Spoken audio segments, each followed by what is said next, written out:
একটা ছেলে আর আমি প্রতিষ্ঠা মানে 5-6 মাস থাকি ওটা করতে হঠাৎ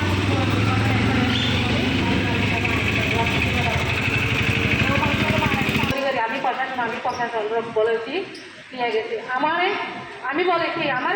ছেলেটা কি অপরাধটা দিয়ে যাক আমার অপরাধটা বলবো আমার আত্মাটা শান্তি পাবো আমি গাড়িটা একটা দিতে সামনে দুহাত দিয়ে রেডি করি আমার একটু কাজ দেখা দিয়ে একটা দেখা দিয়ে আমার গাড়িটা দিয়ে করিয়ে আমার বন্ধু একটা বাড়ি আমার ছেলে আরেকটা তিন গুটি দিয়ে মারিয়ে দিয়ে গেছে প্রশাসন বলে এই করে আমি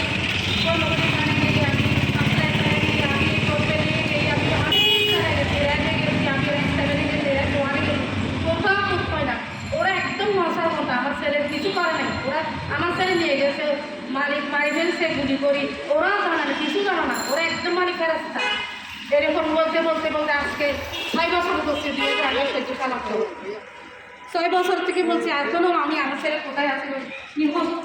এখনো কিছু কোনো কোথায় পাই না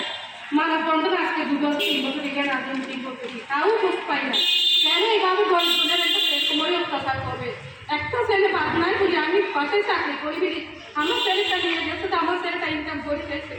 এই আমার ছেলেটা আমার 2 পয়সা কামাই এর মানে একটা আজকের সরকারে একটা খেতে পাওয়া এই ছেলেটা কেন কি দোষ করে কি অপরাধ করছে ও খুনি ও সন্ত্রাস ও যা কিছু আমার ছেলে তো না জানি চাকরি করছে তো আমার ছেলে না জানি চাকরি করছে ও চাকরিতে অপরাধ করছে আমার ছেলে জায়গাতে চাকরি করছে তার তো কি আর বেশি হবে না 2 বছর 1 বছর 3 বছর ছেলেটা নিয়ে যায় বলে আমার ছেলে আমি অনেক জায়গায় আমি নিজে গেছি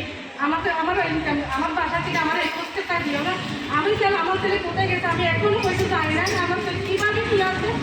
আমার এক বড় কষ্ট আমি বাসায় কাজ করে মানুষের ইনকাম করি আমার ছেলেগুলো মারি করছি কেন